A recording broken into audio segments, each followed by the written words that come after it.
Le français jouit d'une réputation flatteuse, il serait une langue supérieure, et notamment une langue supérieure aux langues régionales. Bon, cette réputation est flatteuse, malheureusement, elle est erronée, parce que tous les linguistes le savent, les langues sont égales.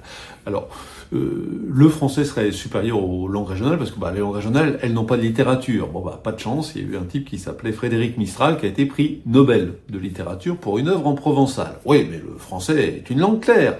Oui, si je vous dis que je viens d'être remercié par mon patron, par exemple, vous ne pouvez pas savoir si j'ai eu une augmentation ou si on m'a demandé de prendre la porte. Oui, mais le français est la langue de la liberté. C'est quand même dans cette langue qu'on a écrit la Déclaration des droits de l'homme et du citoyen. Et c'est vrai, sauf que le français, c'était aussi la langue de l'Ancien Régime. Donc le français serait la langue de la liberté et la langue des adversaires de la liberté. Bon, je suis désolé de le dire, mais tout ça, c'est faux. Et toutes les langues sont égales d'un point de vue linguistique. Certaines sont devenues langues officielles d'un pays, c'est le cas du français, pas d'autres, mais c'est le cas du corse, de l'alsacien ou du breton, mais ça ne fait pas de ces autres langues des sous-langues, ça fait de ces autres langues des langues non officielles.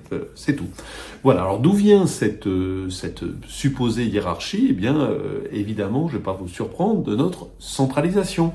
Depuis des siècles et des siècles, en gros depuis Louis XIV, nous disent les historiens, on a établi dans les représentations collectives, dans les discours, l'idée qu'il y aurait Paris, synonyme de culture, de raffinement, de civilisation, et puis la province au singulier, comme si évidemment un flamand et un bigourdan c'était la même chose, la province c'est le contraire, évidemment. Et ça on le voit à travers différentes citations, je vous en donne deux. Jean Dutour, académicien plutôt à droite, puisque l'on a créé un CAPES de patois breton, pourquoi ne pas créer un CAPES de mendicité? Pas terrible. Alors vous allez me dire, c'est Dutour, la droite, etc. Oui, mais alors regardez, l'encyclopédie Diderot d'Alembert, on est dans les Lumières.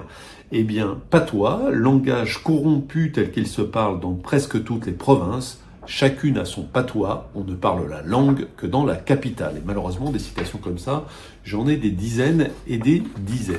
Et malheureusement, je crois que c'est à rapprocher du même réflexe que l'on a eu vis-à-vis pendant la colonisation. Voilà ce qu'écrivait un très haut représentant de la France en Indochine, Paul Giron, en 1913.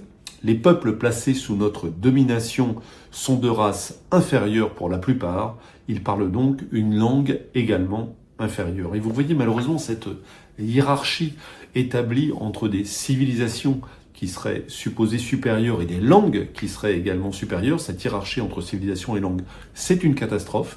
C'était une catastrophe évidemment du temps du colonialisme, mais je crois qu'il n'est pas abusif de considérer qu'il y a eu aussi et qu'il y a encore malheureusement une forme de colonialisme culturel intérieur à l'intérieur de la France, entre une langue qui serait supposée supérieure, le français, et d'autres langues qui seraient supposées inférieures. Non, toutes les langues sont égales, et peut-être en 2026, serait-il temps de rompre avec ces fausses images. Plus de détails, comme d'habitude, sur la version écrite de la lettre d'information de l'Express sur le bout des langues, et j'ai une bonne nouvelle à vous annoncer, elle est à nouveau gratuite, donc il est possible de la lire sans être abonné à l'Express. Alors abonnez-vous à l'Express qui reste un excellent journal, mais si tel n'est pas le cas, vous tapez sur un moteur de recherche sur le bout des langues et vous pouvez vous inscrire et la recevoir gratuitement et automatiquement chaque mardi. Je vous souhaite une très bonne semaine.